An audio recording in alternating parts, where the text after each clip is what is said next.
साथ संगत जी, प्यार से कहना धन निरंकार जी। मैं अनिल महात्मा आशा करता हूँ आप सभी स्वस्थ और प्रसन्न होंगे। आपका हार्दिक स्वागत है एक नए विचार और एक नई सच्चाई के साथ। साथ संगत जी, विषय है मौन की शक्ति। चुप रहकर रिश्तों में सुख। एक नदी के किनारे एक मछुआरा बैठा था, पर उसकी जाल में कोई मछली नहीं फंस रही थी। तभी एक राहगीर ने कहा, भैया, यहाँ हाल ही में एक संत महापुरुष ने प्रवचन दिया था।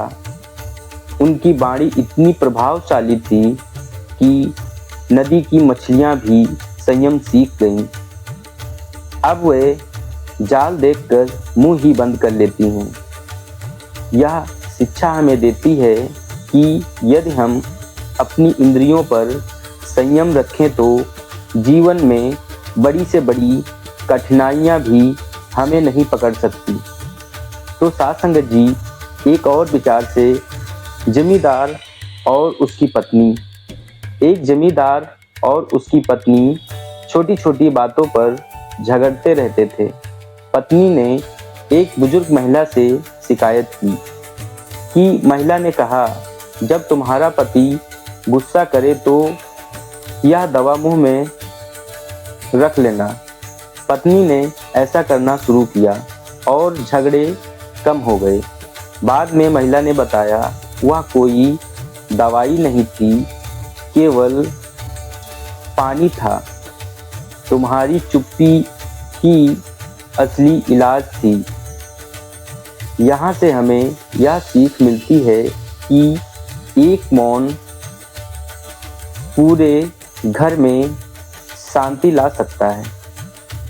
तो साथ संगत जी, हम एक और विचार सन्यासी और शिष्य। गंगा तट पर एक सन्यासी ने अपने शिष्यों से पूछा, लोग गुस्से में क्यों चिल्लाते हैं?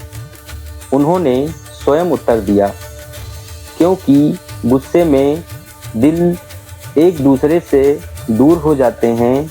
दूरी बढ़ने पर आवाज़ ऊंची करनी पड़ती है, लेकिन जब दिल पास हो तो बिना चिल्लाए भी समझ आ जाता है। इसलिए यदि कभी विवाद हो तो मौन ही सबसे बड़ा उपाय है। तो साथ संगत जी, इन कहानियों से हमें यही शिक्षा मिलती है कि मौन गुस्से का सबसे बड़ा इलाज है।